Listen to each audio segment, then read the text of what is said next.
I think when a lot of people hear the word tarot, they think of I don't know, spooky witches and fortune telling.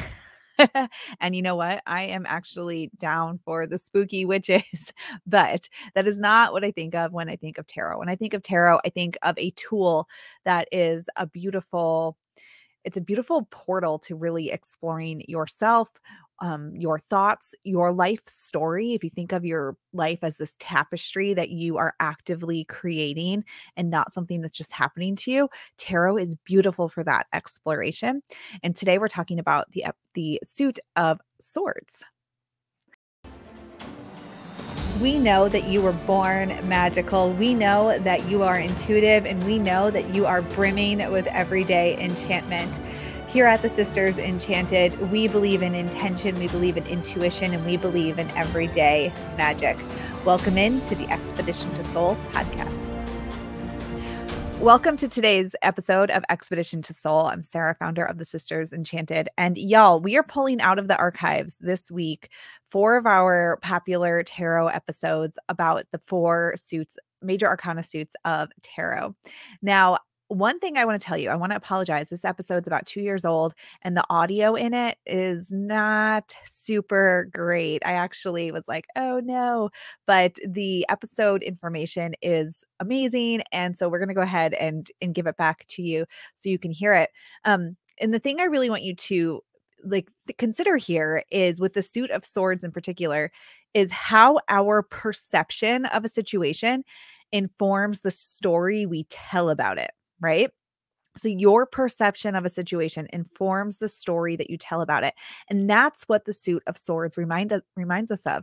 Now, if you are a person who knows your expansion archetype, that's our very popular, 3,000 people have taken it, personality quiz here at the Sisters Enchanted.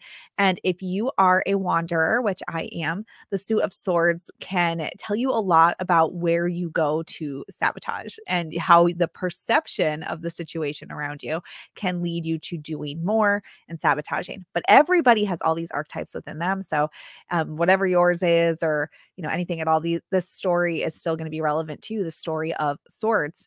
And in our holistic witchery program, those of you that are students in that, this aligns with our Integrate unit, where you learn about stories and your energy centers and the energy there of the stories we're holding. So this episode is a throwback. It's about 2 years old, and it features the one, the only Anna, my co-founder and sister here at the Sisters Enchanted. So it is a fun episode. You're going to learn a lot. Excuse the audio on it. Appreciate that in advance. And I'll see you on the flip side. We have a series of 4 podcast episodes busting out one after another for you this week, where we're talking about the minor arcana in tarot. The Sootsies. The Sootsies. Now, we have a plethora of episodes where we walked through all of the cards of the tarot deck. You can go back and listen to those. I think they start at about episode 13 and really hear about the story, how they build together, the relationships. What we're talking about today is specifically just the suits and different ways of looking at them. So, the first one we're going to talk about is, I'll give you a guess. You want to guess what's one? I mean, you should know, but alas, I don't think I told you before I hit record. So. I think that it's always best practice that when we do a podcast that I don't know what we're talking about. It just really seems more authentic that way. It's true. Okay. Ready? I mean, it is authentic. Here is the guessing game. Ready? Yes. Bleeding out everywhere. Okay, well, it's a good thing that we're in person and that you can, if called to, watch this on video, because otherwise... Well, I said the words bleeding out everywhere. You and did made the say. noise. I made the... It's the cups. Obvi. The cups. I'm joking. I'm joking. It's the swords. The swords. These yes. swords. Yes. Nothing I love more than a bleeding heart with 3 swords sticking out of it. Said no one ever. When I think of how I want to look in the future, it's lying face down on the ground with 10 swords on my back. So when you intentionally choose cards for your day, you choose the swords? Yeah, that's what I'm saying. Yeah. No, not at all. Okay, maybe though, because we're going to talk why maybe you want to do that. Right. Now that we got that out of the way. It's the swords. That felt very cathartic. I know. I liked the part where we awed together. That was my favorite moment. It was good. So, now let's get to business. The business of this podcast. So the suit of swords, it's aligned with the element of air. Yes. It's masculine, or like we say, maybe more logical, maybe more solar, because remember, masculine, feminine stuff is fluid. That's fluid. It's not one stagnant thing, but it's very solar. It is more like exactly what I said, logical. It's more logical. It is thoughts. It's communication. Right. And what I want to highlight today, the suit of swords. It's not receptive in its vessel. Okay. Like cups and pentacles are like a container. Container of goodness. Yes, and swords and wands don't leave much room for containing. They're meant to be like this. Yes. Good thing for video again. Yeah, no, they're well, that's swords and wands are that phallic symbolism, right? Like there's that solar part to it. We just keep doing this. Yes, I know. I wish you could. Well, you can see if you watch us on YouTube. If you're listening, we're just making gestures with our hands, pushing them forward, as if that makes any kind of sense.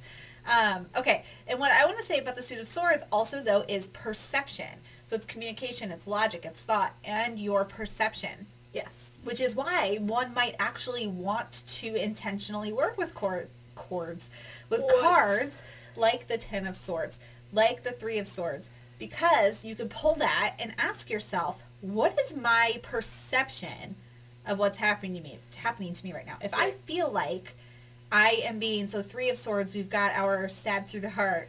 We've got our Five of Swords, like the aftermath of conflict and like someone really winning and somebody really losing.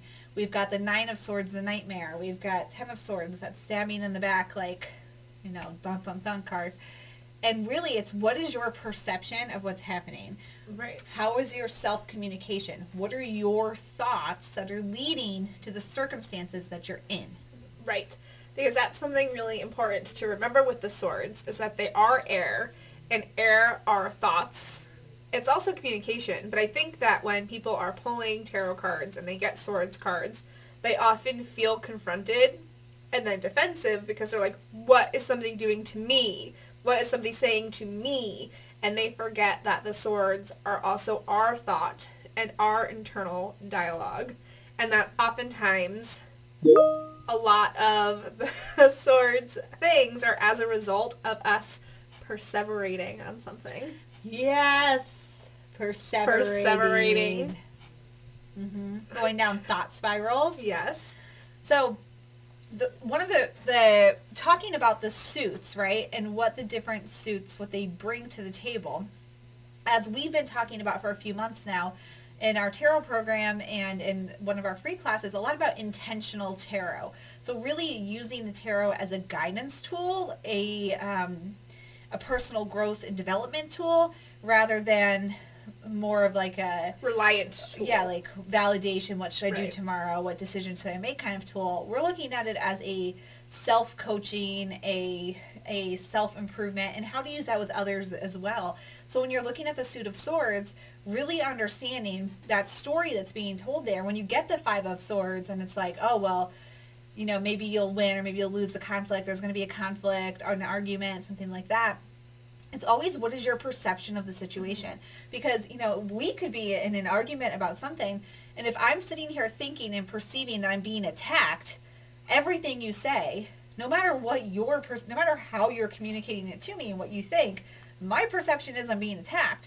So in the swords, now suddenly I'm being stabbed in the back. I'm the one who's lost the war or whatever. You're trying to take things from me.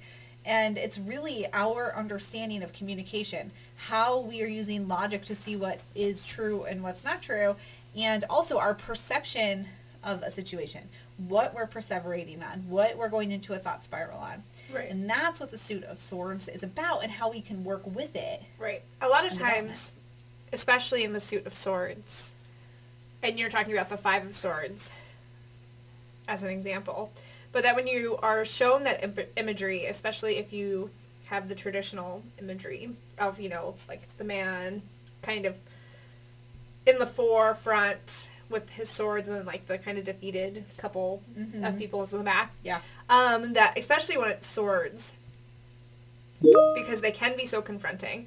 I like to look at both the person in the forefront and the back and really evaluate, like, who am I here? Like, so if it is something that's happened, like, am I the person that said something? Am I the person that acted in a way that left other people behind, even though I'm feeling behind? Like, was it my actions that did this? Or am I feeling left out and, like, something else is happening? So in the swords, too, because it is your thought, it's really good to have that rational idea. And that's a really good reason that you would maybe want to pull something intentionally anyway. Like, if you were having a disagreement with somebody and you pulled, like, that Five of Swords and be like, okay, what part of this am I on? And, like, really intentionally looking at it. Like, really rationally looking at it. Yep. It's like proactive shadow work. Exactly. Woo! Woo! So the suit of swords: thought, logic, communication, perception. Yes. How you're perceiving your circumstance, how you're perceiving the things people are saying to you, how you are communicating in a way, like your style of communication, how that's perceived by others, and how we are really creating the thoughts that we have. So if we think everything's against us, how are we creating those thoughts? If we think like, oh, I'm so afraid of something, I'm really bad at something, those are thoughts we're having, and those thoughts, they're the thoughts that turn into like the Nine of Swords. They're the thoughts that, like the Seven of Swords, and like the, like just and even in the Five, like the someone's taking, right? Or the sneaking, or like whatever those thoughts are, that we are doing that to ourselves often from our thoughts. So yes, tricky thoughts, perception, pesky thoughts. How do you perceive your thoughts? That doesn't work. That's not how that works. That's not, how do you perceive your thoughts? How are you perceiving your thoughts? I thought that you were asking me. I've lost and that's the way the song goes. Like, when you're perceiving your thoughts, is that the way you sing it to yourself? I thought you were asking like a real question. I've lost all sense of everything. I'm perceiving that I lost my train of thought. You're perceiving that it's a sunny day, we should be outside playing, but it's not a sunny day, it's a rainy day, and we're supposed to be podcasting responsibly. Never podcast responsibly. Never. T-shirt. Patent pending. Never podcast responsibly. I was reading about, Yeah, it should say magic on the inside podcast. And then on the back, never podcast responsibly. Oh my gosh, make it. Make it. I was reading a thing about people who have Saturn. I'm going to put it down. Okay. People who have Saturn in Sagittarius. And how so many of us. We're we are here to bring the fun. We are the fun time crew. So I don't understand why anybody tries to structure me, because I was literally born to be the fun time crew. So I just don't know why people are trying to put me in boxes over here. All right, that is it. So perception, swords, think about that. Thank you for listening to today's episode. I hope you got a lot out of it. Listeners of our Expedition to Soul podcast tell us that this is one of the episodes, one of the series they go back to again and again and again for their tarot journey, their self-exploration journey, and their growth journey. Now, we do have some great tarot workings coming up here. And also, if you are a person who is a tarot reader or a healer, a yoga teacher, a life coach, if you work with anybody in any kind of service capacity, we have some really cool things just around the corner. And if you want information about that, hit us up in our DMs anywhere on social or via email and let us know you'd like that information, and we will get it to you. We got a free workshop coming up that might be of interest. So just let us know. We'll get you the info. And otherwise, until next time, I hope that you have an enchanted rest of your day ahead.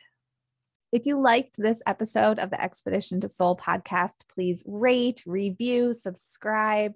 If you're listening on Apple Podcasts, it will really help us spread everyday magic, intention, and intuition to the masses and helps us so much as a small business. Be sure to hit that subscribe button on your favorite podcasting platform so you never miss an episode. And as always, thank you so much for listening and being part of the community here at the Sisters Enchanted. And we'll see you in the next episode.